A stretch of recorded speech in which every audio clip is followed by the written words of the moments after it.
আল্লাহর নবী হাদিসের মধ্যে কিয়ামত পর্যন্ত যত উম্মত আসবে সকলকে লক্ষ্য করে বলতেছেন, আল্লাহ কসম খেয়ে বলতেছি, তোমাদের দারিদ্রতার ব্যাপারে আমার কোনো ভয় হয় না। তোমরা গরিব হয়ে যাইবা এই ব্যাপারে আমি কোনো ভয় করি না। তোমরা না খেয়ে মইরা যাইবা এরকমটা আমার আশঙ্কা হয় না। ওয়াল্লাহি মাল ফাকরু আখশা আলাইকুম, আল্লাহর কসম তোমাদের দারিদ্রতা আসবে এটা আমি আশঙ্কা করি না। এখন যেমন আমরা দেখি না খায়া মারা যায় এমন মানুষ আমাদের সমাজে খুব কম। কি বলেন, কম না? না খায়া মারা গেছে এরকম খুব কম, হাজারে একজন পাওয়া যাবে কিনা।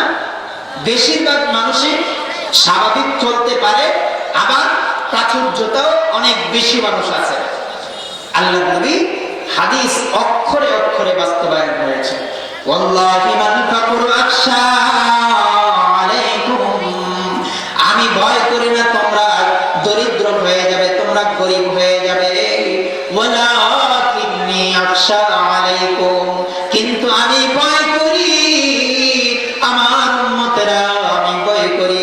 ওয়াল্লাহি মাল ফাকরু আখশা আলাইকুম ওয়ালাকিন্নী আখশা আলাইকুম আন তুবসাতা কামা বুসিতাত আলা মান কানা ক্বাবলাকুম, তোমাদেরকে ধন সম্পদ এত পরিমাণ দেওয়া হবে, ধন সম্পদ যেই পরিমাণ আগের উম্মতদেরকে দেওয়া হয়েছিল।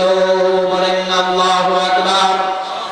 আগের উম্মতকে যেভাবে ধন সম্পদ দেওয়া হয়েছিল সেভাবে তোমাদেরকেও বেশি বেশি ধন সম্পদ দেওয়া হবে, তোমাদেরকে ধন দৌলত বেশি বেশি দেওয়া হবে।